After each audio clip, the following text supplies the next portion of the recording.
Blessings and thank you for joining me today. I am very blessed to have as my special guest the Reverend Abbot Tryphon, right? The very Reverend Abbot Tryphon. Tryphon, Abbot Tryphon, and this is a tough word. He's the Igumen. igumen of All Merciful Savior Monastery in Vashon Island. On Vashon Island. On Vashon Island, Washington. Thank you. Now it's near Seattle. Right. We're in the Salish Sea. It's awesome. I was reading about your monastery. I didn't even know there was a Vashon Island. I mean, I was with Seattle once back in the early 90s, but I didn't even know about Vashon Island. We tried to keep it a secret to keep the leftists at bay. It sounds like it. No, there's no bridges there. You have to actually take a ferry to get there. Yes. So I guess you can take a car on the ferry and then have a car. Yes. When you get there. Yeah. Okay. You can get from the Kitsap Peninsula or West Seattle or Tacoma, Washington. Oh, wow. Now, but in all cases, you need a ferry. Right. Now, Abbot, you are a member of the Russian Orthodox Church outside Russia, or ROCOR. Yes. Right. Probably to most non-Russian Orthodox, probably in America, the most famous Russian Orthodox would probably be Father Seraphim Rose. So a lot of non-Russian Orthodox know of him or read his works. Like Father Seraphim, I am a convert. Wow. Okay. I actually, just a quick little short story. I first became aware of the ROCOR, the Russian Orthodox Church, when I was going to college at Berkeley, because Bart didn't go to, what's the name of that park where the Legion of Honor is? Lincoln Park, which is on the other end of San Francisco. I used to take my car and drive across the bay and you'd have to go up Geary Street. And I used to pass this church with the golden onion domes. Yes, that's the Virgin Joy of All Who Sorrow Cathedral. That's where I was ordained. Oh my gosh, I didn't know that. Small world. Yeah. And I used to drive by it several times, and I wasn't Christian at the time. And I didn't think much of it. I actually thought it was a mosque. And then there was an exhibition of icons. I forget where they were from. I think from Greece, at the Legion of Honor. And I had always been interested in icons, and a friend had gone with me, and he said, well, you should go to the Russian Orthodox Church. They have beautiful icons there. And I said, oh, where is that? And they said, oh, right there in Geary. So that was, oh my gosh, 30 years ago, the first time I went into that church. And then 10 years later, make a long story short, I became familiar with Father Seraphim Rose. So that was my interest in the Russian Orthodox Church. Abbot, could you talk a little bit? That's actually the first Orthodox church I went into. Wow. It was back in my graduate school days in Berkeley. And I was walking from the Cliff House with a girlfriend, and an old woman was going up the steps to the church. And I said, oh, let's check this out. So we went up the steps, and the old woman stopped us at the door, and she said that I could come in, but my girlfriend couldn't because she was wearing jeans. So I went in, and I was just totally blown away by the interior of that church. And but I was not a believer at the time. I was an atheist, as most Berkeleyites seem to be, bless their hearts. And so it was just amazing to me when I think that someday, 40 years later, I was going to be ordained a priest in that church. Wow. I don't know much about your background. A little bit. I knew you were a convert, but I didn't know that you had gone to Berkeley. What did you talk about it much? What did you study? I'm in recovery. I'm sorry. What did you study while you were there? Psychology. Okay. Wow. That's why I'm so strange. Where were you born and raised, Abbot? I was born in Spokane and raised in Sandpoint, Idaho. Oh, okay. And then what were you raised under any religion in I any was particular? raised Lutheran. Okay. My mother was the organist and choir director at the Lutheran Church in Sandpoint, and my dad was the golf pro for the country club. Okay. Now, were you at Berkeley, say, I'm going to guess, during the 1970s? 70s, yes. Wow. So this was post the 60s radical area, but it was still it was still It pretty was still radical. very radical. Were you there during like the Patty Hearst kidnapping, during that period? That was around 74, I think. Um, I think by 74, I was in Portland, Oregon. Okay. So you had graduated, you left. Okay, wow. So, but Berkeley at that time was still a hotbed of pretty radical political Oh, yes. activism. I was one of those individuals that was, out there on the campus yelling and screaming at You were? police and military. And oh, yes. So you were mainly protesting with the Vietnam War? That and everything else. I was a leftist. Okay. At one time, I was a member of the Socialist Workers' Party Central Committee. Wow. No, gosh, I'm taking a deep dive here. I remember there was a communist bookstore at Berkeley, Revolution Books. Was that still there? I don't know. I don't remember that. Okay, yeah, I remember there was most of the bookstores had communist stuff. So I know when I went to Berkeley, I was kind of a would-be radical, but I came from sort of a small town, Napa, California, which was then, I mean, it's bigger now, but back then it was considered kind of the hinterland, I guess you could say, of the Bay Area. But gosh, when I went to Berkeley, it was such a shock because I mean, there was a communist bookstore and there was all this new age bookstores and the Mediterranean Cafe, remember that place? Yes, I do. I used to hang out there. Oh my gosh. That was sort of my office. Now, I was there when Pete's Coffee was brand new. They had one store on the north side where they had the roastery. I remember that. Yeah. Oh my gosh. Oh dear. Now, after you graduated after you left Berkeley, where did you go then? Portland, Oregon. Yeah. And then when did you become interested in Christianity or the Eastern Orthodox faith, Russian Orthodox faith? Well, it had to do with my own. I was teaching and I was a therapist, and I more and more was having difficulty with my colleagues. I didn't really think that they loved students and that they were more interested in therapy as a road to good money. I mean, I may be wrong, but that was my opinion at the time. And so what I ended up doing is I decided to take a sabbatical to decide what I wanted to do with my life. And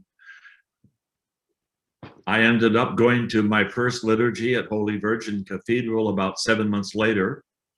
And that was the end of the story. So I resigned my positions and didn't tell them what I was going to do because I didn't want to be the subject of psychoanalysis at cocktail parties. And I tell my priest friends, now I'm the subject of psychoanalysis at clergy meetings. Oh no! No, so your first Russian Orthodox liturgy was in San Francisco. Wow. Well, actually, my first was I got a little bit of a dose of it in Seattle at St. Nicholas Cathedral, and it was a feast of the Holy Virgin because I remember Blue Vespence, and it was Bishop Nectari serving. Gosh, who I have to say, I told you this a little while ago before I started recording, who you kind of look like. So yes. I just finished a big thick book on Father Seraphim Rose, and there's a lot of pictures of Bishop Nectari because they knew each other, and he was kind of I don't know what you would say, kind of a protector of I guess. He was very a supporter of Father Seraphim Rose, so which was interesting. Now coming from a Protestant background, what did you think when you first saw the Russian Orthodox liturgy, because it's so, I mean, even as me as a Roman Catholic, the first time I went to an Orthodox liturgy, I was like, this is really different, you know? Well, you know, it was like a bell went off in my head, because as a kid, about 10 years old, I asked my Lutheran pastor, why did God care so much about what his priests wore and the design of the temple and everything inside the temple and how they worshiped, but he doesn't seem to care now? Yeah. And the pastor said, oh, well, we're no longer under the old law. Oh, gosh. And I remember thinking, that doesn't make sense. And of course, you don't question your pastor when you're 10 years old. But I thought, well, I guess that's, you know, I don't understand it, and I don't think that's true. So when I walked into Holy Virgin Cathedral, and it was a hierarchical liturgy with the late Archbishop Anthony, and I remember thinking, like, this was the altar was like the throne room to me. And the clergy were all like courtiers in the throne room before the king. And the beauty of everything, and it wasn't focused on the clergy or the bishop, it was focused on God. Yes. And I was so taken by that I thought, this is the answer. It has never not been that way. God does care, and this is it. So, and you know, it's interesting that the layout of an Orthodox church is similar to the layout of the temple. We have the temple veil, we have the Holy of Holies, right. We have the court of the believers, we have the court of the Gentiles, which is the narthex, and the priests are allowed to go in, but you have to have a special blessing to go into the Holy of Holies. There were so many similarities. And I remember hearing years ago that there was a rabbi in San Francisco who took his confirmation class into Holy Virgin Cathedral to show them. And he said, basically, ignore the icons and you have the temple. It's beautiful. It's beautiful. I was just there at the cathedral a few days ago. And the remarkable thing about it is, I don't know what you call it. I mean, in Catholics, we call it a narthex, that sort of entry area. I mean, it's very, the narthex, yes. Yeah, it's very small there. But when you, and so you just go from the street right in, but then when you step just into that space, it's very different. It puts you in a different, state of mind right away. One of the reasons why Orthodox churches have icons and frescoes everywhere is because it is a connection for us between the church militant here on earth and the church triumphant in heaven, where we see it as a seamless connection. So when we are entering into divine services, we are entering into the heavenly realm with the multitude who have gone on before us. And the heavenly realm is where, you know, is, in other words, that old Black Baptist hymn, the great by and by. Well, we're in the great by and by. We don't have to wait. And we are participants in the heavenly banquet, in the here and now. I remember once that was brought home to me when I was telling the priest after we had moved to the island, how I was concerned about numbers that were coming to the service, because I had this idea that I was going to convert this island. It didn't happen. But I was counting people and keeping tabs on how many people every week we had. And he said, "Why are you doing that?" And he says, I want to fill our church. And he says, "Father, your church is already filled." He said, there's that connection. And he said, so you're surrounded by the saints who have gone on before you and the heavenly hosts, and you're not alone. They're with you, and you're with them. That's beautiful, Father. Abbot, how long have you been there at the monastery on Vashon Island? We moved here in '88. Okay, and wow. We started building. We acquired the property that we have now. We have 16 acres in the heart of a forest. Wow. And surrounded by the Salish Sea. And so we started building in the early 90s. Okay. Now, was there an Orthodox population there before? No. Okay, so it's kind of like in the Middle Ages where a monastery yes would be built and then people would follow. Yes. Okay. I've actually been mistaken for somebody that was born in the Middle Ages. Well, that's not a bad thing, I don't think. I want to encourage everybody on ancient faith. I'll post the link in the description to this video. On the Ancient Faith website, which I really like, you have a morning offering, and it's every day. You post it every day. Every day. It's called the Morning Offering. And it is every day of the week, 7 days a week. And then Monday through Friday, I do a podcast. Yes. For Ancient Faith Radio. Yes. And then once a week, I do a YouTube video, usually a tape of my homily during the liturgy on Sunday. And you can find that by Googling Abbot Tryphon. Okay. And you'll find it. Okay, I'll put that in the link too. If you don't mind, there's just a few of your morning offerings that I wanted to just see if you could expand on. Like I said, they're relatively short and simple, but that's not a negative. I love short and simple. So, because a lot of times they're very profound. So. I'll tell you why I started to do that. Most people who are investigating orthodoxy are faced with big books, like, oh, here, read this book, or you go into a bookstore and you don't know which book to start, and then if you do find a book, or some friend of yours who's Orthodox suggests you read this book or that book, it takes a lot of effort to really take the time for most people to do that. And then catechesis classes in some Orthodox churches are very deep and go very deep into the faith. We have one of our monks assigned to teach catechesis, and he does some of them over Zoom and some of them in person. And he goes into it with great depth. But the average person needs doses, and they need to understand the depth of orthodoxy in simple terms. And so what I started doing is I started writing blog articles that were taking profound teachings of the church and putting them in a very abbreviated, clear way to understand. And I do that with the podcast as well. Okay. Now, see, this is interesting. I didn't know that you had a background in psychology.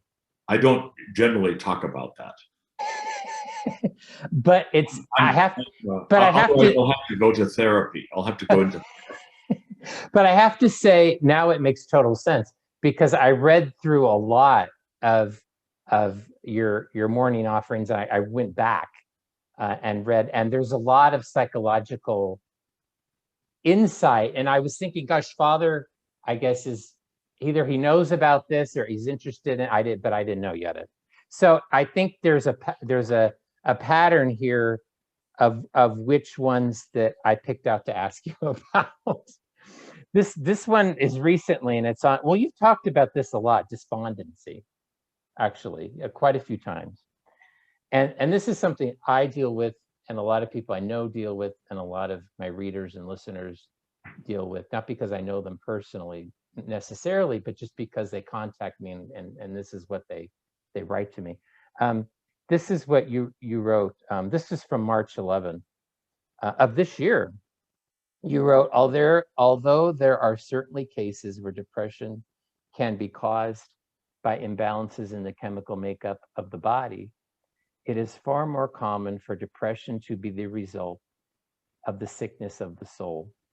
The cure in this case is to be found in the life of the church, giving oneself over to the pursuit of God and increasing the time we spend in prayer and worship can gradually transform depression and turn it into joy. Oh, so only from, I mean, people that follow me and kind of know my life, my life's kind of an open book. But I've had mental issues most of my life. A lot of it's stemming from trauma and abuse, but that's another story. But and I've been on medication, and it's very true what you write here, because even you know, when you're dealing with, let's say, depression, if you go on medication, it certainly helps. I mean, because there's points where I've been in a room and can't come out, and at, you know, when you're in that type of crisis, your therapist can't really help you because they can't even talk to you. So I mean, medication can help you at that point, but you still have to deal with all the underlying issues. And I think that's what you're talking about here. Yeah, it is. One of the differences between a lot of Western Christianity and the Orthodox Church is the Orthodox Church sees herself not as a religious institution, Right. but as a hospital for the soul, whose priests are the therapists. Yeah. And the wonderful thing about that is, if we take seriously that it is a hospital, it would sort of like, that's why we want to have the doors of the church open wide. It would be like Fred Hutchins Cancer Center in Seattle, greeting somebody at the door who's come and says, I have cancer. Oh, well, you can't come in here because you have cancer. Well, the church does that if we don't make the doors wide open to everyone. You know, it's not our way to judge. It's not our role to judge anyone. It's our role to bring healing. And the only way that can happen in a deep way is by entering into the life of the church, because that is where we have the holy mysteries, the body and blood of Christ. That's where we have the sacrament of confession. That's where we have the body of other believers giving us love and support. And so even the way we dress, we clergy dress, we have the tradition of Orthodoxy is that we have beards, uncut hair and beards. We wear our robes all the time. And I tell you, I have a one dear friend of mine of many, many years, one of my oldest friends is a Catholic priest.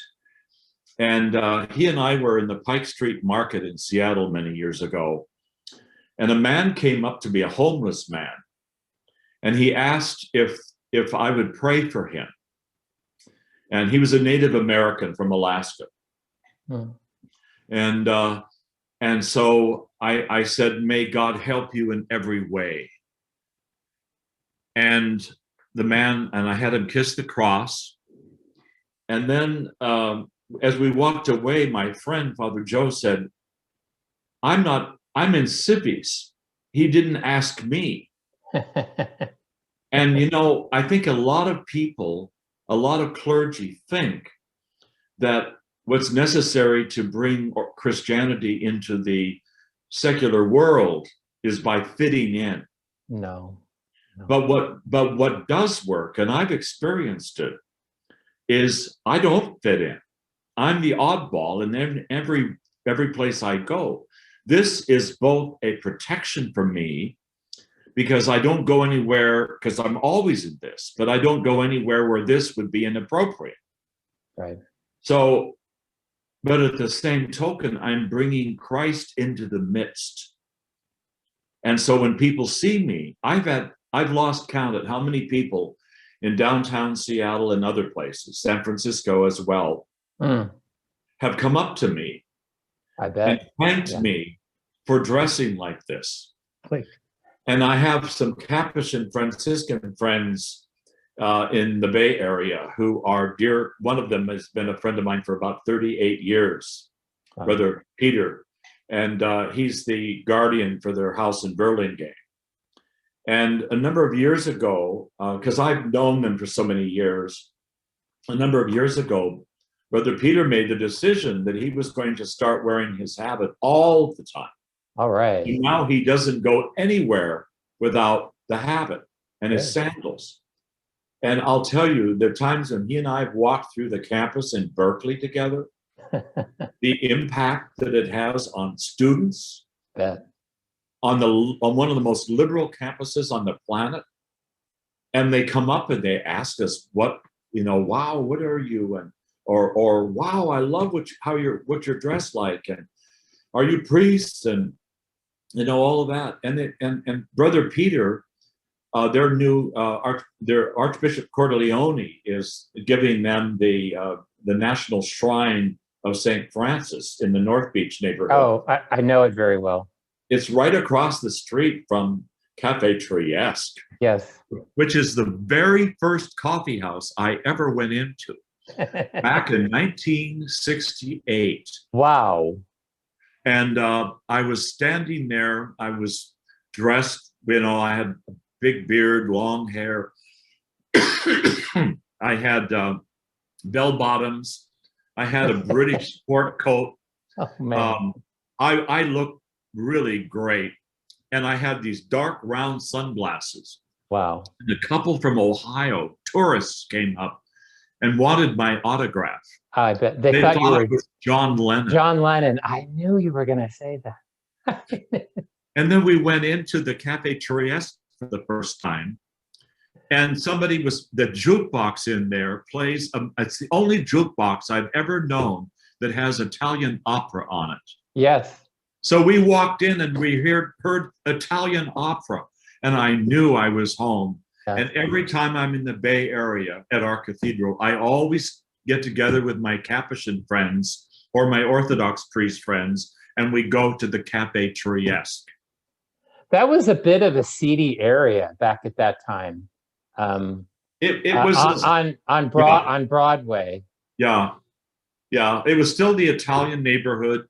Grant Street had a lot of quaint shops, which is where I bought my threads that I was wearing that day. If you went further up, it became kind of seedy. Yes, it did. That was like the red light district back in that time. That I don't know. And that it was, it became, it's very gentrified now. But. Yes, it is. The whole city is unaffordable now. You either live in a palace or you live in a tent.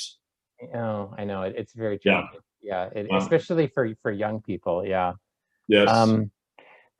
It's interesting what you said about being with the Roman Catholic priest at Berkeley, because unfortunately, in Roman Catholicism, I think it's become kind of the custom where, especially diocesan priests, when they go out, they don't wear clerics. Most don't. And but I mean, young people are so naturally, I think all humanity is, but especially young people are so naturally inclined towards spirituality. I mean, I know I was at Berkeley, and the only thing that I saw available was all the New Age stuff. Was very accessible with all the stores, and that's why I got involved in it. Was New Age, because it was there, So. My goal, because I loved teaching, and I actually at one time taught at St. Mary's College High School in Berkeley, Christian Brothers. Yes. I was their token Orthodox. And I love students. I love college students. I love high school students. And we have lots of visitors to the monastery who are young people. Oh. And but when I first, my whole goal has been to reach young people. So many years ago, I went on Facebook because I've been reading about how Facebook is, the bane, and young people especially are attracted to all kinds of bad stuff through Facebook. And then I read where Patriarch Kirill of Moscow and all Russia had told his bishops that if we don't use the internet, only Satan will use the internet. Oh, he's a smart guy. And so what I did is I decided that I was going to start using the internet as a vehicle to spread the word. I already had my blog. So now every day at 5 p.m., I try to post my next day's blog, which I've already done by then, on Facebook. I have over 39,000 friends on Facebook. I'm one of them. Oh, and I do that because I wanna reach out into the marketplace.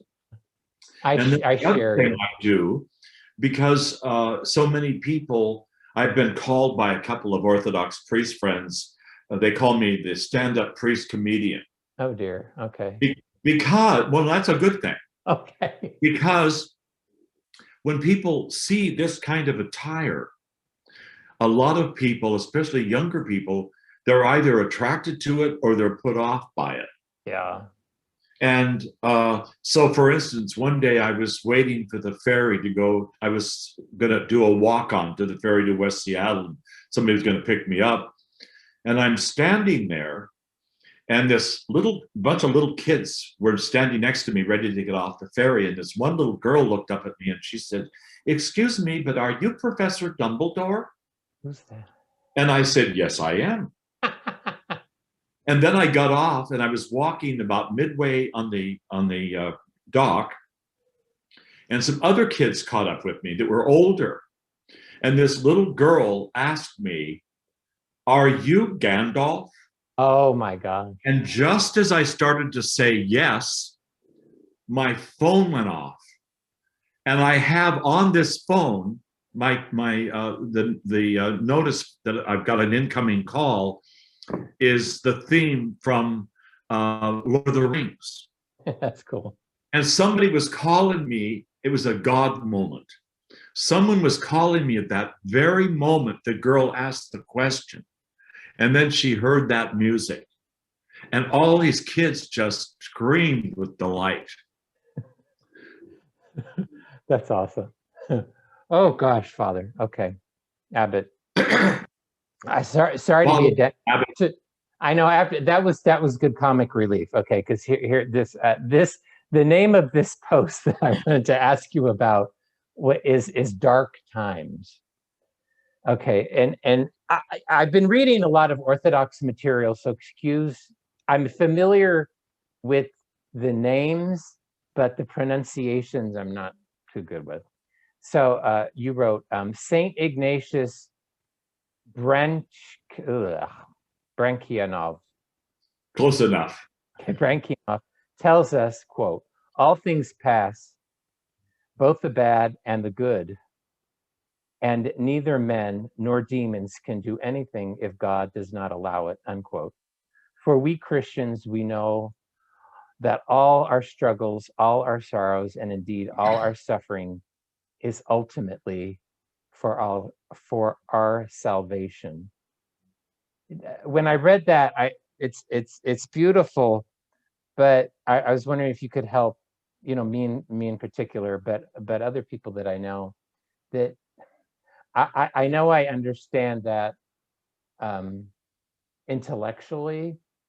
I should know it interiorly and spiritually, but when you're in those dark times, Abbot, it's so difficult to not just feel that you've been abandoned by God. And in hindsight, when I've looked back at those past dark times, I can see that yes, that suffering, like you write here, it was ultimately for my salvation.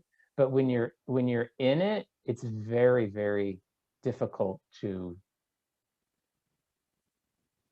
believe that. I understand. Let me put it this way. Okay. In my own life, I have had a lot of suffering, especially when I was young. When I was in grade school and middle school, junior high school, we called it, and high school, I was a very poor student. I had dyslexia, and they didn't know about dyslexia back then. And so it was very difficult for me to read. Math and all those kinds of things were impossible for me. And what really saved me back then was in high school and college was the debate team, because I was a good debater. I had good training. I had a wonderful debate coach. And debate was what helped me connect with other people and with language, whereas reading was difficult. So when I got to college, I went to a community college, a junior college, they called it, in Coeur d'Alene, Idaho, for my first year. And immediately my grades soared. And it was because the emphasis was put in a different place than it had been in high school. And all of a sudden, I was a good student. And then I went on from there. I think that the pain that and humiliation that I suffered in those young years, when I knew teachers dismissed me and a lot of fellow students marginalized me because I was a poor student. I also was not gifted in sports.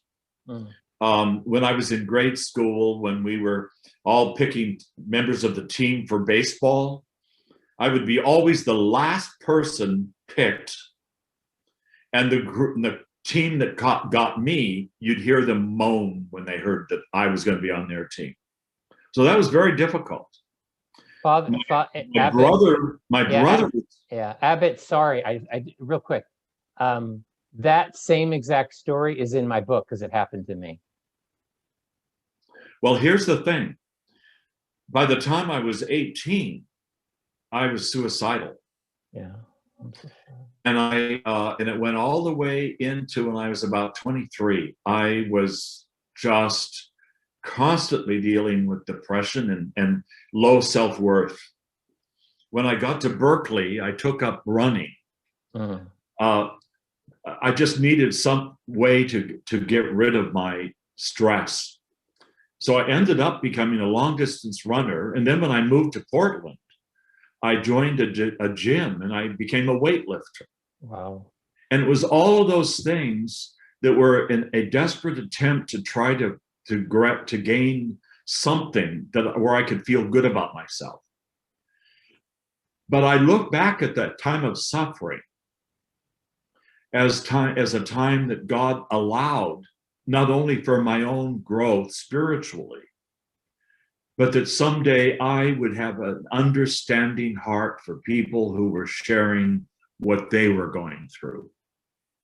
I remember when I was teaching a small college, I had a young man come into my office who was suicidal. And he was extremely depressed. And I'm looking at this guy. He's a star athlete on the football team. Right. He's handsome. He's a straight A student. He's got more girls trying to get him than you could imagine. And I'm sitting there, I've got him in one of my classes, and I'm thinking, what?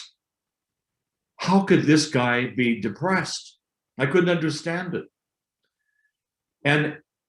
But my own source from within of someone who had been the same state.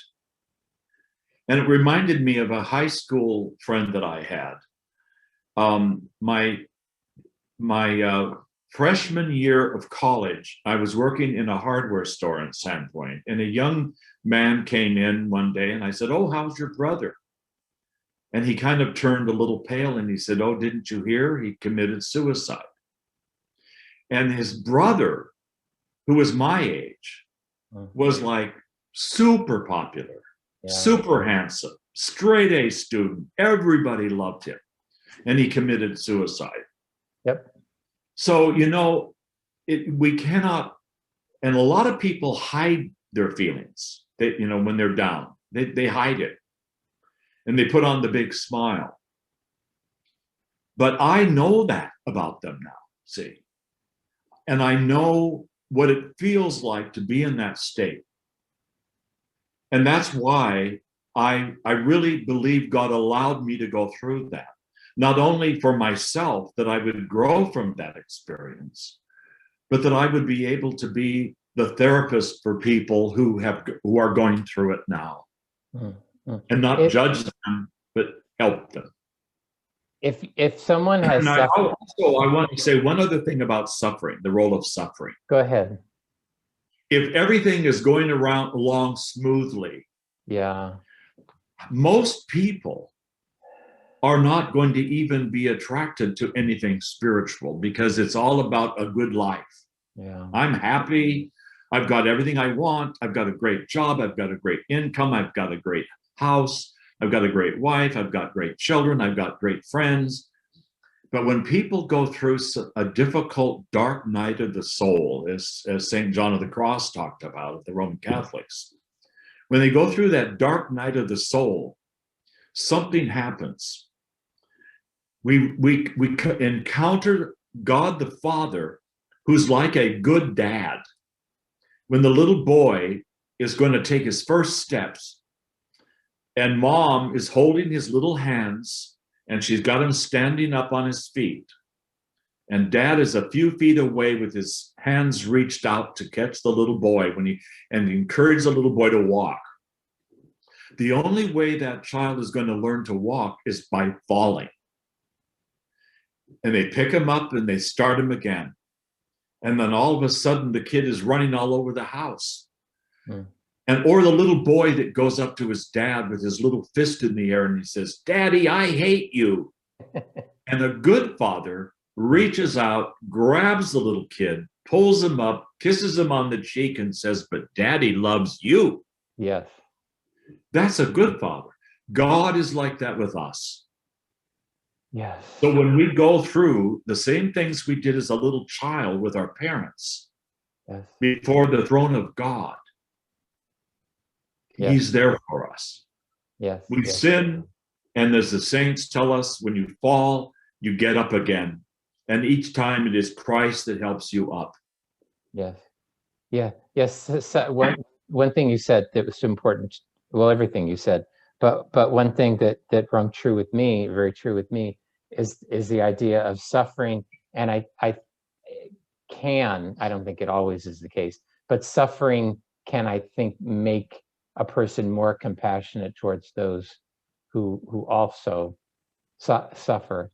And I think we're kind of kindred spirits, because I mean, my childhood was very similar, and except that, and it's interesting, we both went to Berkeley, because when I was 18 and went there, I think you had more healthy outlets for the whatever emotional problems you were dealing with, whereas I went right to the gay community, because that was a group of people who had also suffered. I mean, our stories were always similar.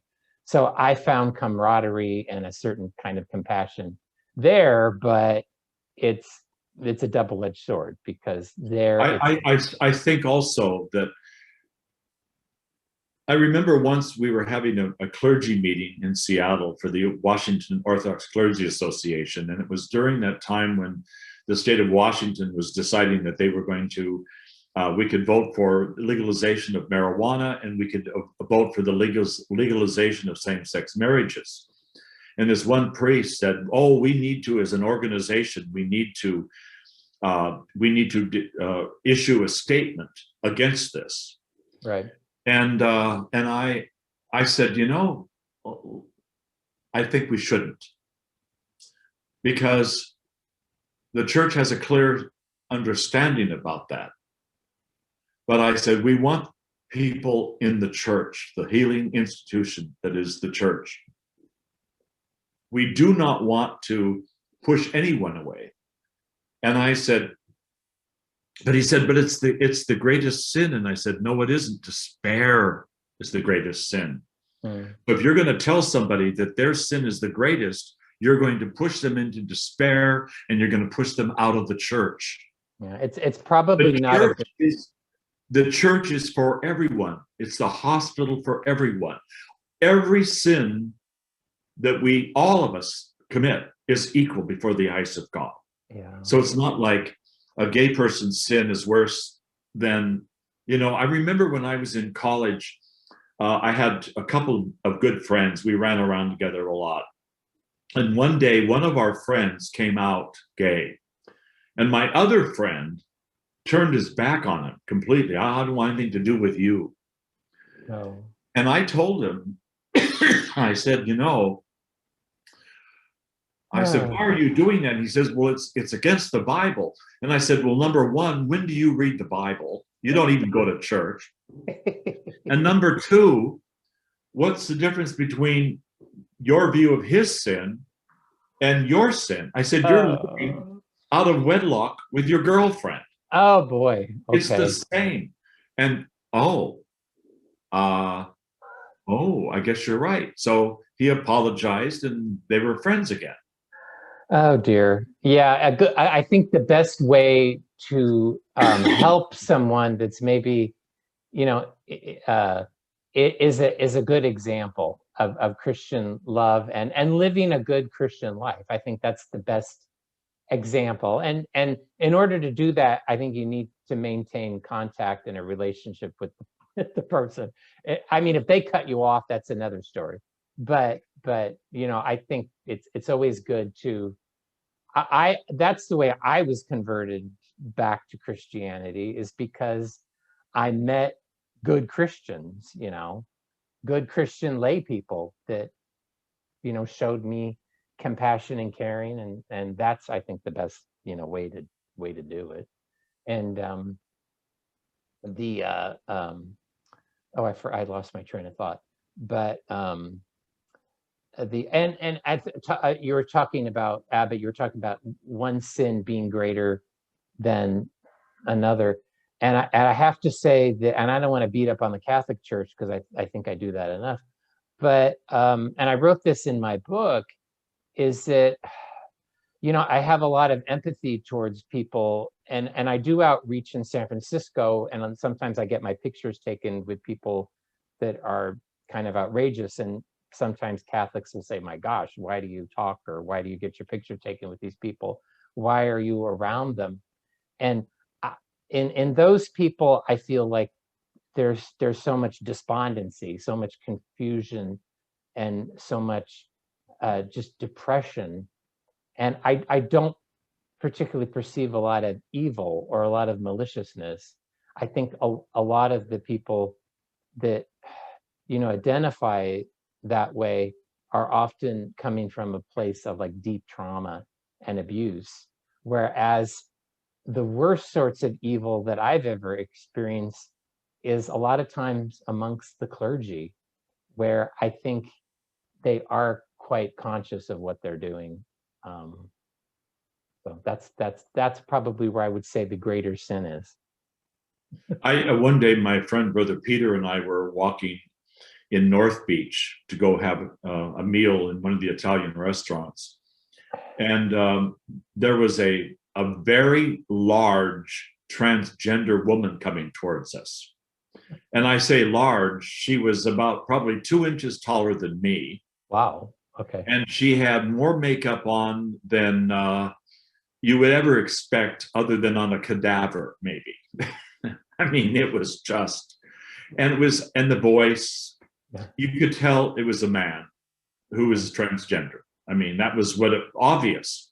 Yeah. And this person came up to us and she said, "Oh, East and West. Oh, this is wonderful. How inspiring." Yes. And Brother Peter and I both smiled at her. And I said, "I'm really glad that we are a source of inspiration to you." I said, "There's probably a lot of people on the street that don't think that."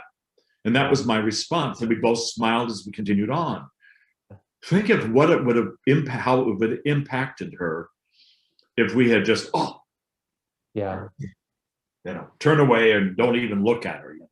I mean, everyone have their struggle. Everyone has their struggles. Yes. Most people, we don't know what their struggles are because they don't tell anybody. It's under a thick layer of makeup and all those wigs and things. But also everyone. Yeah. I hear confessions. Yeah. And people confess that sins to me that none of their family would know about. No. And who was judged by the couple, by the people he hung with in Scripture? Jesus. Yeah. He hung out with harlots and tax collectors. What, you know, I gave a homily yesterday. Yesterday was Forgiveness Sunday. Yeah. Today we are now in Great Lent. And in Forgiveness Sunday, at the end of the Forgiveness Sunday Vesper service, we have this tradition in Orthodoxy where everyone lines up and the priest or the abbot or the bishop says, please forgive me for any hurt or offense I have caused you in any way.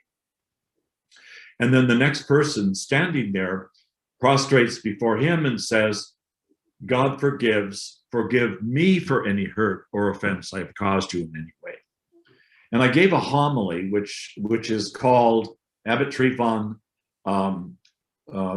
Forgiveness Sunday. So anybody can go Abbot Tryphon Forgiveness Sunday and see that homily. And it's only 7 minutes long. And unless anybody be fearful. But one of the things I talk about in that homily is the importance of each one of us forgiving everyone. Well, what about somebody that's insulted us or been bad to us or betrayed us and they've never asked forgiveness? What do? Well, we forgive them. Yeah. And well, how do we forgive them if we don't even like them? That's a problem. It is. Well, here's what the solution is. We pray for them. Yes. Not that they will like us or change to become somebody that we would like or ask our forgiveness, but rather we want the best for them that God has for them. So maybe we'll never connect with them, but we want the best for them. So we pray for them. Yes. And how can we not forgive someone if we're praying for them? Yes. Yes. I have a great quote from you here, Abbot.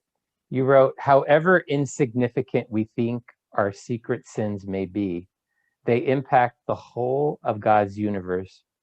Redemption is not just about us, but the whole of the universe. My salvation and your salvation are connected. I thought that was really beautiful. And then it also reminded me, in one of this is, I want to give people the date, but I'll put it.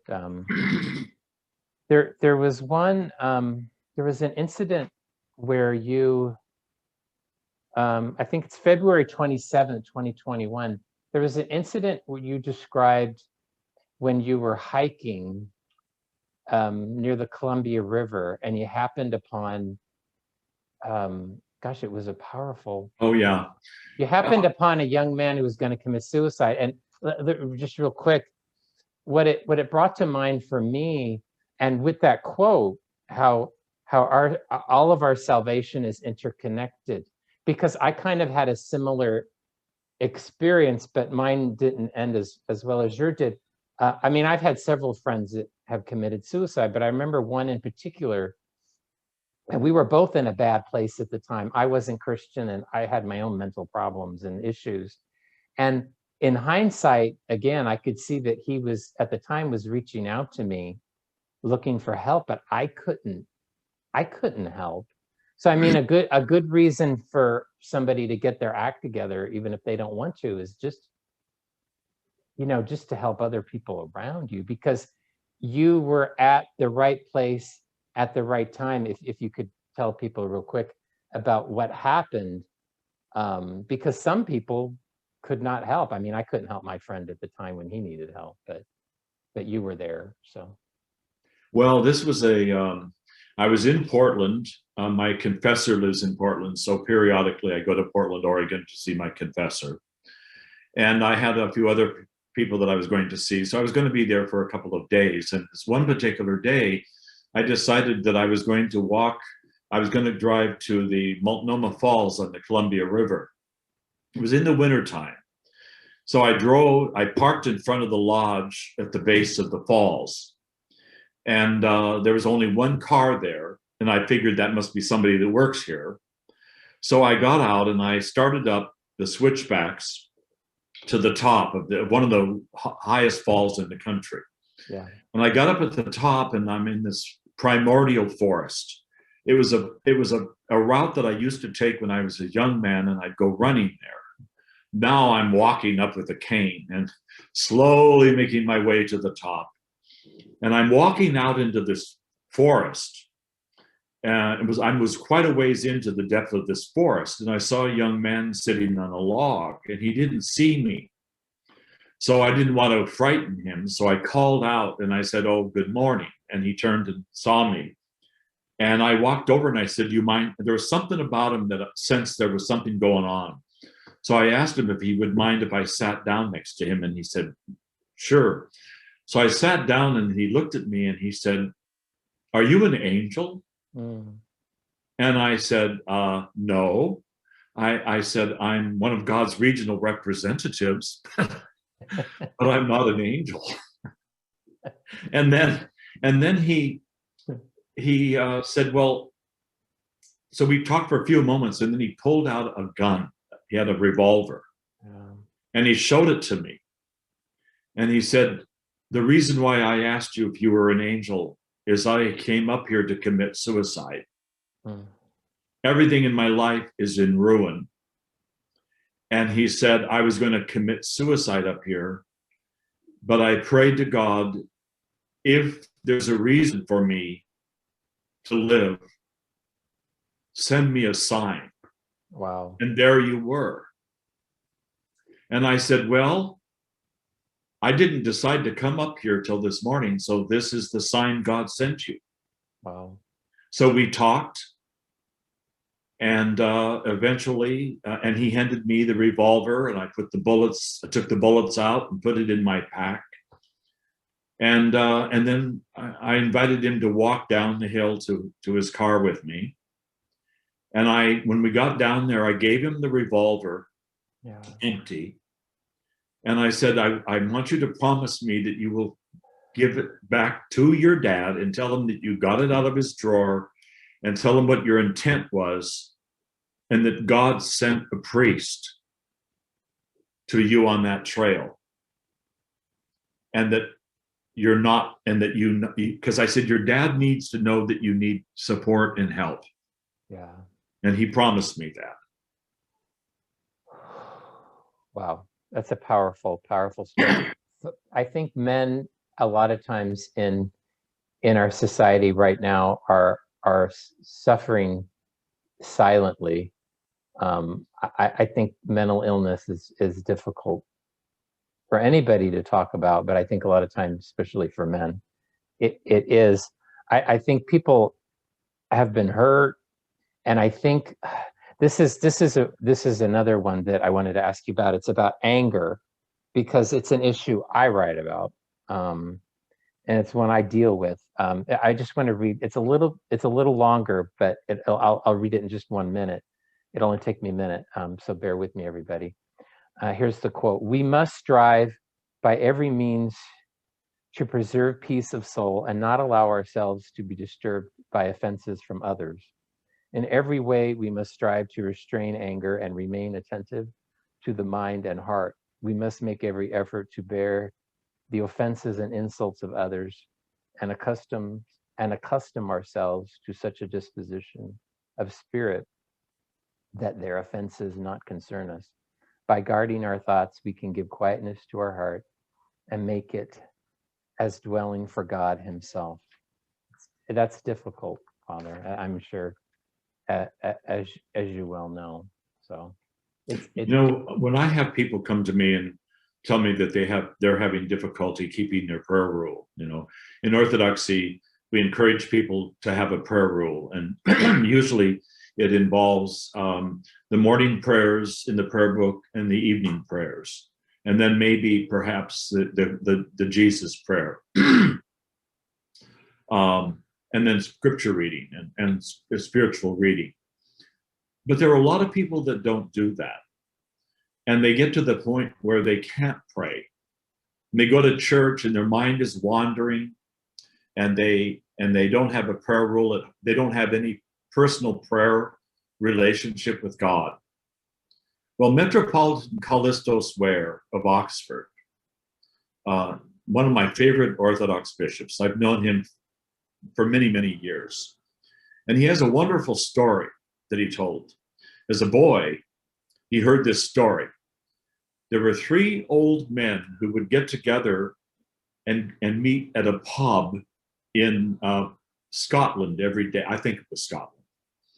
And I'm a Scotsman, so I have to say Scottish. But anyway, so they would go to this pub together to have a pint and a meal together every day. But one of them would go into the little village church 3 hours before he was to meet his friends, and he would be in that church for 3 hours. And the others were aware of it because they would see him come out, and some of them knew when he went in. So one day they're in the pub, and one of his friends says, "What are you praying about in that church for 3 hours?" And the old man said, "Well, I'm not praying about anything. I'm just sitting there looking at God, and God is sitting there looking at me." Wow. And Metropolitan Callistos said, "I thought as a boy that was one of the most powerful definitions of prayer, and I still think so." So what I do when I have people like that, when I come across people like that, is I tell them, light your lampada in front of your icon corner and just sit there and say, "Here I am, God." And then keep your mouth shut and just sit there. Because oftentimes, the scriptures tell us that God speaks to us in the silence. Yes. And yet we're so busy chatting away. And if we do pray, and I think a lot of our evangelical friends are the worst of this one, it's an emotional thing. So they gotta get driven up there, they got revved up and spiritual and praise the Lord, like that. And then they go into this long tirade of telling God what they want from him, or what their friend needs from him, or their relative needs from him. Please help Aunt Margaret, and this is what I want you to do for her. And yet we know from scripture that God knows everything we are ever going to pray. The fathers tell us that he knows, he's heard our prayer even before we were created, even before the cosmos came into being. God heard our prayers. So why do we need to detail everything? We don't. So what we really want to do is we want to put ourselves in the presence of God. And if we're hurting and we're of little faith, we light the lampada and we sit there and we say, "Here I am, God. Come to me, fill me." And then we put our Christianity to work by going out into the community and loving other people, forgiving other people, reaching out to other people. That's what we have to do. It goes back to when I first moved from Berkeley to Portland, and I was living in an apartment house. And I remember there was an elderly lady that lived down the hallway from me. And every time I would run into her, she would just kind of look away with this frown. And no matter how I might try to be friendly to her, she was just kind of like slapping me in the face. So one day I'm walking home and I go into a grocery store in the neighborhood, and I see they have bouquets of flowers on sale. So I bought a bouquet of flowers, and I got to the apartment building and I sat on the stoop of the main entrance, knowing that she would be coming any minute from her job. So she comes around the corner into the courtyard of this apartment house, and she sees me, and she gets that look on her face, like, you know, don't you dare speak to me. So she comes up. I stood up, and I handed her the flowers. And I said, I saw these flowers in the grocery store, and I knew that I wanted to give them to you. And she took the flowers. She didn't say anything. She just looked stunned. And then I opened the door so she could walk in. I stayed out on the stoop because I didn't want her to wonder about what's he up to? Is he going to rob me or something? See, so I opened the door for her, and she went in with her flowers.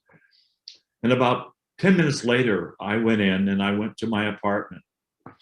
And then I heard a knock at the door. And I opened the door, and there she was. And she said, I want to apologize for the way I have treated you all these years. Wow. I don't know why you bought me the flowers, but I want you to know how much it meant to me. Would you like to have a freshly baked piece of apple pie? Wow. So she invited me down to her apartment, and we had coffee and pie. And then she poured out her soul to me. Oh boy. Wow. She told me that in that city of Portland, she had a daughter and a son, both of them married with kids. She said, I never hear from them. Oh, wow. They never call.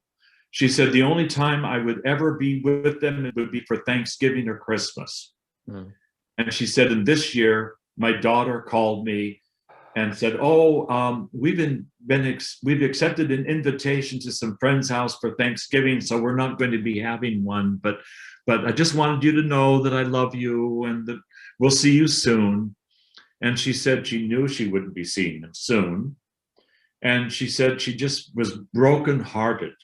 She said, here's my daughter. I'm not even going to be invited to Thanksgiving. And she said, that's why I'm always angry and feel upset. And she said, and it's gotten to the point that I can't even accept somebody else being nice to me because the people that I want to love me aren't anywhere near me. And you know, it broke my heart to hear her say that. Yeah.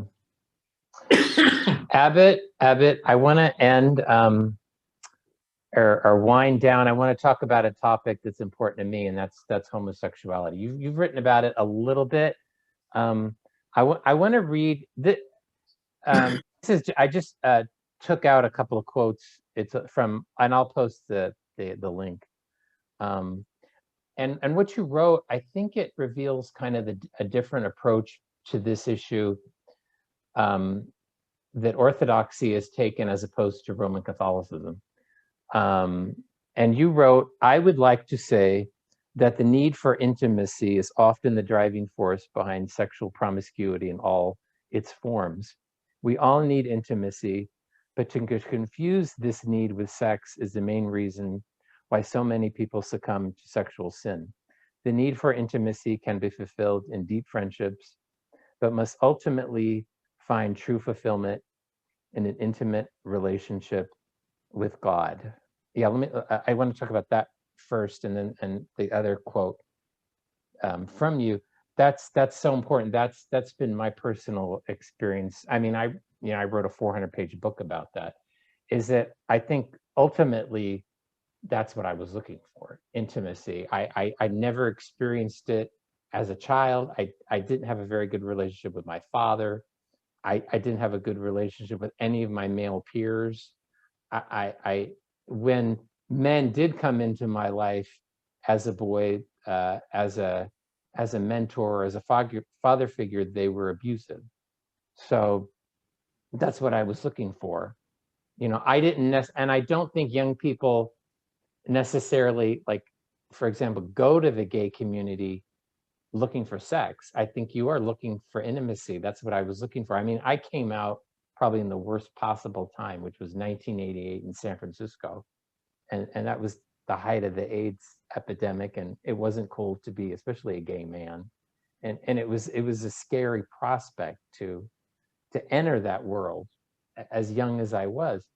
But I was so tired of being lonely that I was willing to take that risk to have intimacy. But ultimately, like you said in there, what I was looking for was a relationship with God, God the Father.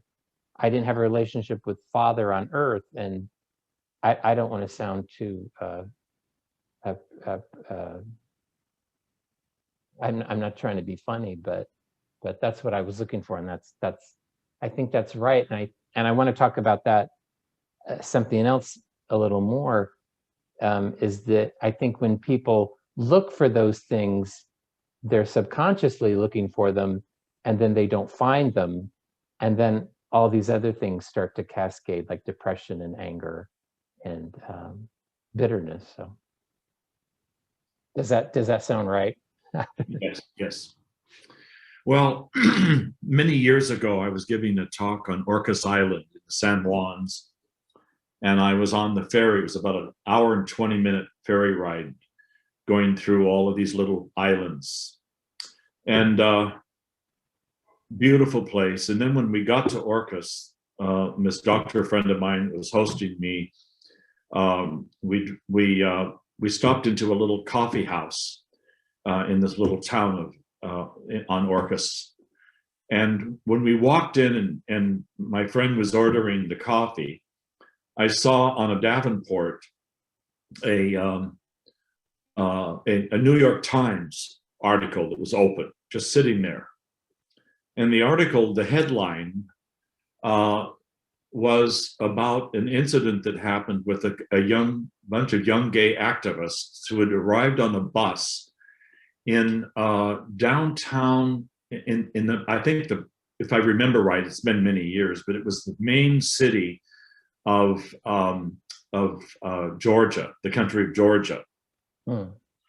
And as they got out on the street with their posters asking for gay rights for themselves, right, there was a mob of essential skinheads yelling profanities at them. But what was really disturbing in the photographs, there were two photographs, were Orthodox priests. And there was one priest who had his fist clenched in the air. And he had this angry look on his face. I couldn't believe the anger that his face betrayed. And he was of this mob. Yeah. And I was so stunned by this. And here's the New York Times having this picture. And so then the second picture showed the priest, the one that had his purple hat on, so it meant he was an archpriest. Oh. He is shown taking a newspaper rack and smashing the front window of the bus as all these young people are trying to get on the bus. Oh no, okay. And then the article, now of course it's the New York Times, so you never know whether they're speaking the truth or not. But according to the New York Times, the article, they said that the patriarch of Georgia essentially blamed the young people that brought it on themselves. Well, so I got to my friend's home and I immediately figured, well, this is terrible. By the way, as he's getting the lattes, and I'm standing there with the New York Times, and I'm quietly ripping the article out because I don't want anybody to see it, because I'm going to be speaking there the next day. Yeah. And I don't want all these people on this liberal island, because Vashon Island is a liberal island as well. I don't want all of them to think, oh my God, these Orthodox, So I ripped the article off so that no one else would read it. And then I wrote a response to that. 2 days, on a Sunday morning and a Monday morning. They were linked, but they were separate because they were long. And essentially, I reminded the Orthodox world that the canons specifically say that any priest who uses any kind of violence is to be deposed or at least suspended until he repents. And I said, so here we have these priests that were leading a mob. And then I said, the church is a hospital.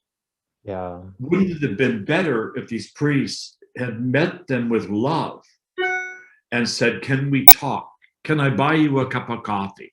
Yeah. And instead, they're leading a mob and breaking the window of the bus.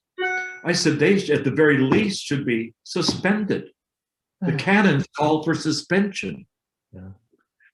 And then I put it out. And about 3 days or 4 days later, I got an email from an Orthodox priest in Georgia asking if I would give a blessing for him to translate my articles. Wow. And I said, as long as you join them together as one and give me credit, because I am in the Russian church abroad.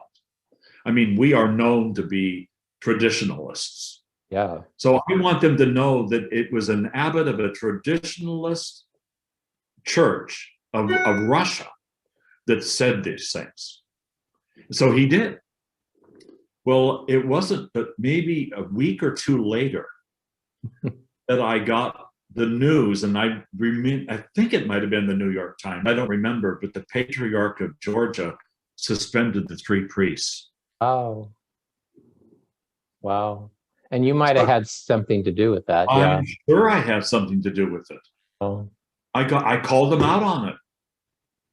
You know, what it means is that I don't care who it is out there. I mean, when those priests, that one priest reminded me, that picture of him, that side view of him with his fist clenched, reminded me of the Taliban. Oh, geez. He looked like one of those people. He had that angry look, like kill the Christians, throw the faggots off of the highest building you can find. You know, that's what he looked like. And you know, if we're going to throw sinners off, if sinners have to be thrown off of a roof, well, here I am. Yeah. Throw me off the roof, but Lord have mercy on my soul. We, all of us who are Christians, need to take the gospel of Christ seriously and not act like Muslims. You know, the Quran asks for that. I think with the LGBT issue, like no other issue, people have a hard time finding that balance between being, like you described there, violent, and then being completely accepting at the other degree. And people can't, it's very difficult. People can't find it. I mean, I know within the circles that I'm in is that I meet Christians who are either or. It's very difficult. I tend to be, I hate to say in the middle because, you know, I don't want to be middling, but it, you know, I can see, I can be, well, it's because I was once in that space. So I can understand where people that are involved in the LGBT community, I can see a lot of times they are dealing with issues of trauma and abuse and different baggage that they have. So I'm understanding, but I also understand that you can't be so accepting where people don't hear the truth, because then it's nothing. It's just nothing. Here's what we do here. I remember many years ago, back in 1989, I think, I got a call from a priest in Nyack, New York. Father George called and he says, "Oh, Father Tryphon, I now know why you moved your monastery to Vashon Island." He said, "There's an article about Vashon Island in the New York Times." And I said, "Oh, tell me." And he said, "Well, according to this article in the New York Times, Vashon Island has the largest concentration per capita of lesbian couples in the nation." Wow. Okay. And I said, now you know my secret. Oh man. But here's the point. When we go out into our community, Right. we are charged by Christ to love everyone. Yes. So when I came back after that Orcas Island trip, and the following Saturday, I went to our farmers market. And there was a woman, a couple women there that had the booth, and they sold handmade, I don't remember exactly what, wooden things. And it was obvious that they were a lesbian couple. Yeah. And I went up to them because I figured by now the whole gay community knows about what happened in Georgia. So I went up to these women, and I said, I want to apologize for the behavior of those priests in the country of Georgia, and ask your forgiveness. And one of them gave me a big hug. Oh. You know, that's what our Christianity is about. Yeah. The only time I feel that it's my duty to speak directly to the subject is if someone is either showing interest in becoming Orthodox or someone who comes to me who is Orthodox. And then as a priest, I have a spiritual obligation to help them live a chaste life. Right. And one of the things that I have done with gay people before, and I took this from a priest that I knew in San Francisco many years ago, he's now deceased, who, when he realized how many gay and lesbian couples he had that were attending his church, he decided that he needed to do something to help them live a chaste life. If loneliness drives the person to go to a gay bar, Yeah. the church needs to come up with another place for them. Right. So he got a bunch of them together, including his choir director, who were all struggling to live a chaste life. And he made a proposal to them. He said, why don't you start a group so that every Friday night you all get together at a different home or apartment for a potluck and socializing together. Yeah. And they did it. And it made a huge difference. All of us, and I think the pandemic is really bringing this home, all of us need friends. Yes. All of us. I see that is so important. Yes. That when I was leaving Portland for the last time, I went into, there was a coffee house or coffee shop, a restaurant in a hotel downtown Portland that I used to go to at least once a week for breakfast before I'd head off to the college. And I went into this, I was sitting at the counter always. And once a week, there were these, a bunch of old women that were sitting at a round table in that restaurant, having breakfast together. And the last day I was there, I told the waitress, I'm paying for all of their bill for their breakfast. So then as I went to leave, I went over to the table and I said, I just want you to know I'm leaving Portland, but I just bought you your breakfast. But all I want is to know who are you and why do you always get together? Well, it turned out they had all been students at a Catholic prep school together in high school. Oh my gosh. And when they graduated, they made a deal that they would always remain friends and that they would always get together for breakfast at least once a month. And there they were. And then one of them said, old friendships are particularly good because you don't have to tell them who you are or explain anything. You don't have to hide anything. They already know. So they make the best friends, old friends.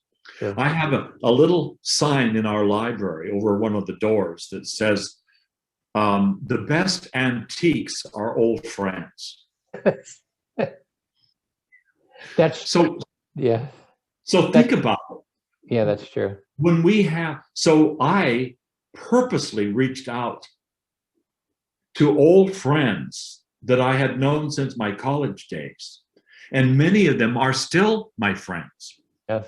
Yes. And I try to get together with them, for lunch or something. And most of them live in the Portland area. Yes.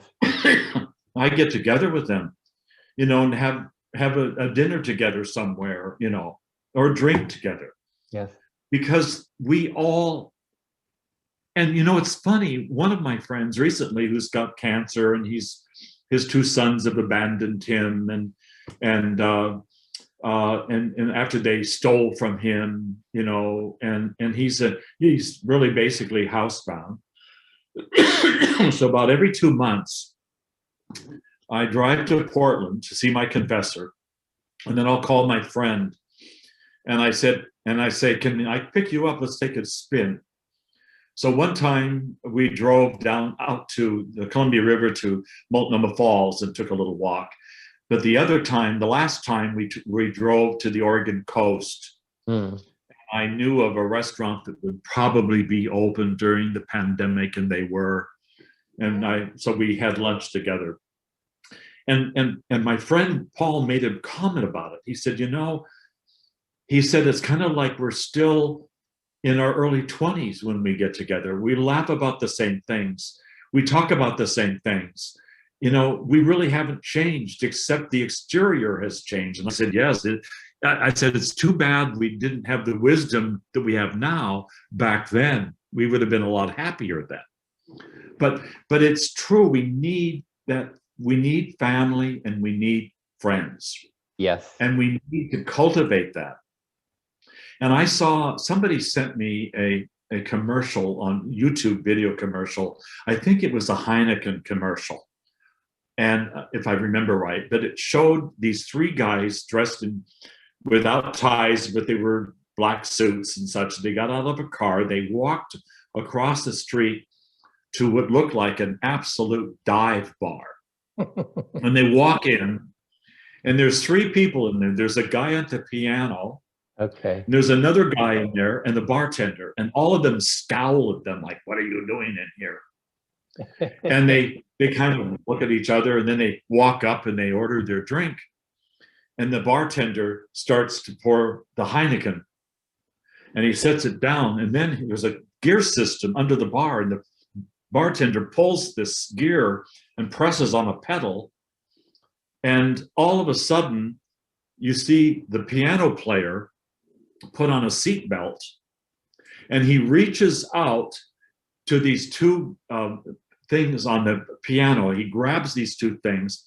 All of a sudden, the piano goes backwards and upside down into the basement as a stage comes up with a band, and I think 3 or 4 women with a lead singer, this woman, a nightclub singer.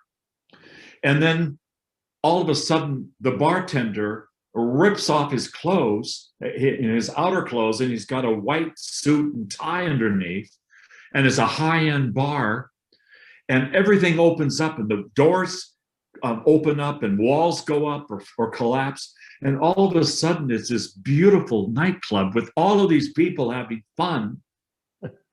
And I'm looking at this, and I kid you not, I got tears in my eyes, because these are all people who are together without masks having fun. Yeah. And it reminded me of that. And I called a priest friend, I sent it to him, and I said, "Father," I said, "it makes me want to come down to the Bay Area and get together and go have scotch at an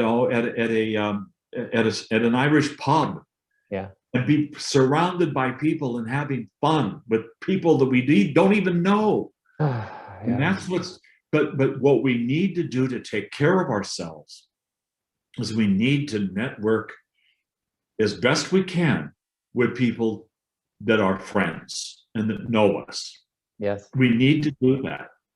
I've never married, and I have no kids. So I get what you're saying, because my friends are very important to me. Now, many of the people that I knew, 20, 30 years ago, or either dead of AIDS or suicide or drug overdoses. But the friends I have were very close because we're like war refugees. We're just very, very close, and it's very, yeah, it's very important to to maintain those bonds with people, especially people you have a history with. One other thing that from that same offering about homosexuality that I wanted to read to everybody, I thought was really important. I'll tell you what I got out of it. You wrote, once a young man accompanied his father to the holy mountain of Athos in the hope that the elder, oh, it's another one of these words, except this one's Greek, Paiasos, Paisios. could help him in his struggle with homosexuality. After hearing the young man say he couldn't win the battle against his passions, the elder responded to him, quote, okay, let us just take it as a given that you are not able to stop this sin, all right? Let us just take that as a fact. That's out of the question now, but let's not concentrate on the things you cannot do. And instead, let's concentrate on the things you can do. Can you go to church every Sunday? Unquote. And the man replied, quote, yes, elder. Can you fast on Wednesday and Fridays? Yes, elder. Can you give alms to the poor? Yes, elder. Can you try to say the Jesus prayer during the day? Yes, elder. Unquote. The elder then replied, quote, if you do all of these things, God will save you regardless of your problem. I love that. What I got out of that is that priest was treating that man not, it wasn't treating him in a particular way as a gay person, but just as a man, as a sinner. And I think, and I have to say, with my experience in Orthodoxy, which has been somewhat limited, I wasn't raised in it, and I'm not a convert yet to Orthodoxy, is that what I have found is that Orthodoxy tends to treat people all the same as a sinner. Now, my experience in Catholicism has been that I was often treated as a gay person, and you're often secluded or segregated into these LGBT ministries, which I don't think are particularly healthy. I mean, you described the priest you knew in the Bay Area who had kind of, I don't know, it doesn't sound like a ministry, but it sounds like he was trying. He established a support group. Yeah, so support group for, yeah. Yeah. So I mean, I kind of push against that a little bit, because I sometimes I don't think those groups can be healthy, because what I've noticed, in particularly in Roman Catholicism, is they become activist groups a lot of times, which then begin to pressure the church into changing teachings and all this stuff. And it's not about growing spiritually or becoming healthy or dealing with past issues or whatever. It becomes about activism. But what I got out of that quote, or the story that you related there, and what my personal experience with Orthodoxy has been, is that you're a sinner and I'll treat you the same way as anybody else that comes in. I'm not going to treat you as a gay person. And I like that. So I like to be treated as a man, rather than as a gay man. So, well, the important thing for every one of us is that if we concentrate on our own sin and our own need for repentance, we don't have time to look at other people's sin, or we don't have time. right. And the more we concentrate on repentance, the more loving we become, because God's grace abounds. And the more we do not refrain from judging other people, the more, and love them, regardless of who they are, the more God's grace abounds in our heart. Yes. And one thing that I've noticed, and you might appreciate this too, as somebody or you would understand this as somebody with a background in psychology, I mean, in the West, I mean, materially, there's never been, you could argue, a better time to be alive. But people are unhappy. There's, the epidemic of depression, and as you mentioned in that offering about homosexuality, people are ultimately looking for intimacy is what they're looking for.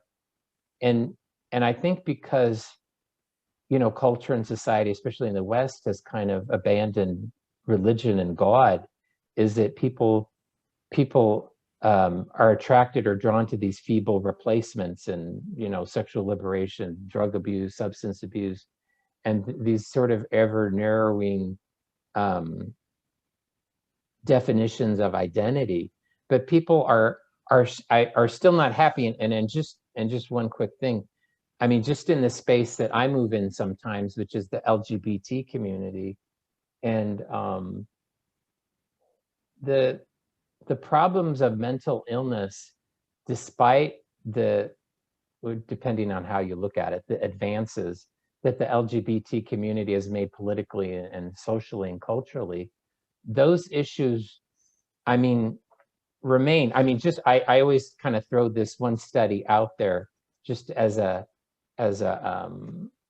example. It's called the Dutch paradox, and it's the Netherlands. And anybody that knows about the history of LGBT activism, the Netherlands has always been on the forefront. It was the first country to legalize same-sex marriage. And it says, despite the Netherlands' reputation as a world leader with respect to gay rights, homosexual Dutch men have much higher rates of mood disorders, anxiety disorders, and suicide attempts than heterosexual Dutch men. I mean, there's still a underlying problem there that I think people don't address. And what I've noticed in the LGBT community is there's constant focus outward. Well, I am unhappy because of society. There's homophobia in society, and I don't have this. And I think a lot of times now, because politically, I think a lot of people in that community believe that they've gained what they've wanted, at least partially, with gay marriage. Now, a lot of times, I think it's turned towards organized religion, where, I need to be accepted in that space as well. But I think a lot of times what you're talking about here, I think it needs to be turned not so much outward, but it needs to be turned inward. Why am I unhappy? And maybe it has something to do here. Does that sound right? Yes. And I think one example that comes to my mind are, right now we have this great big push to accept transgenderism. Yeah. Or these other ideas that, anything goes. Today I can be a woman, tomorrow I can be middle of the road, and, I don't remember, non-binary, I think they call it. And yet I know from everything I've read that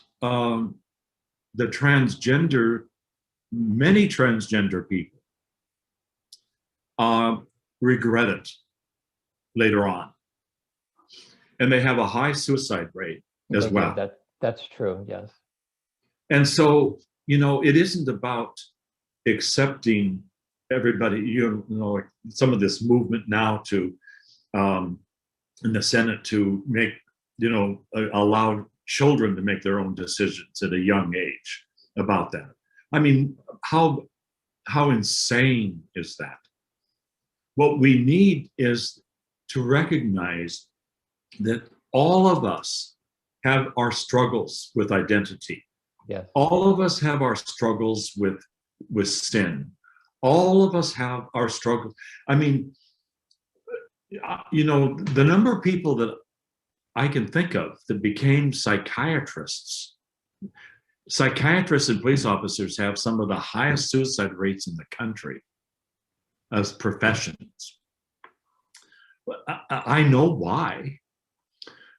It's because psychiatrists and psychologists oftentimes are individuals who get interested in the field because they have a low self-image and they want to find themselves.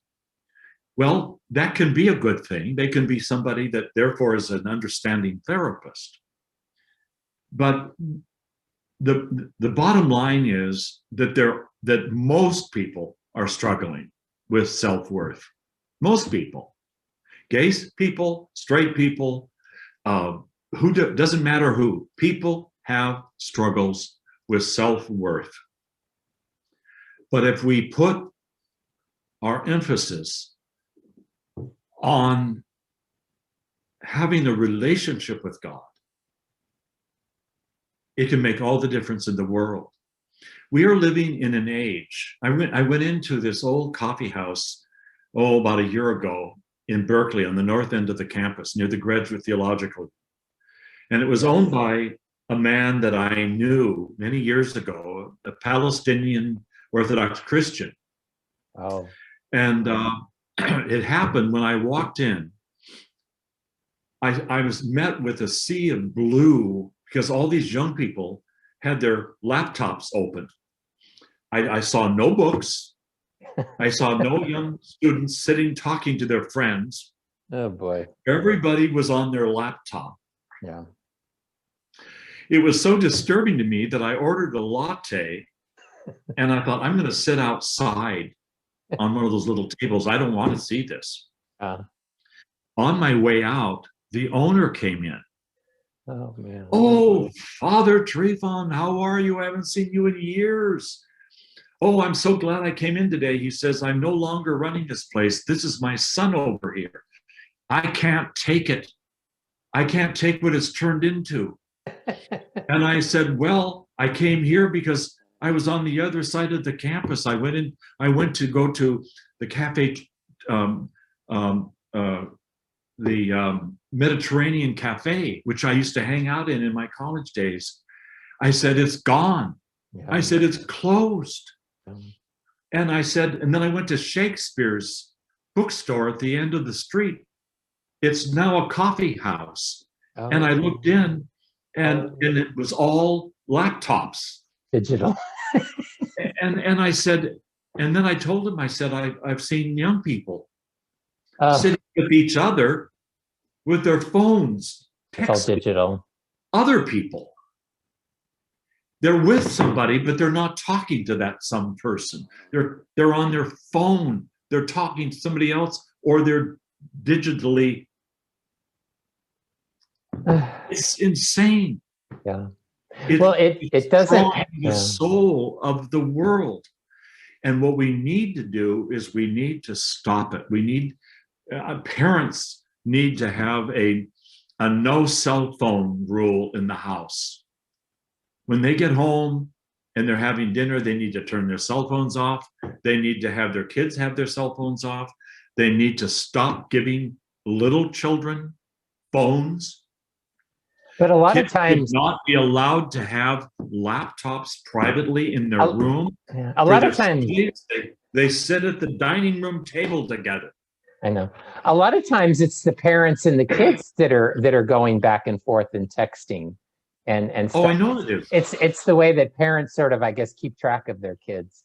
But I mean, that goes part and parcel, I think, with a denial of reality that or an avoidance of reality in general that people have. Because I mean, you mentioned earlier in our conversation that you had met a young man who seemed to have, you know, the world, but he was suicidal.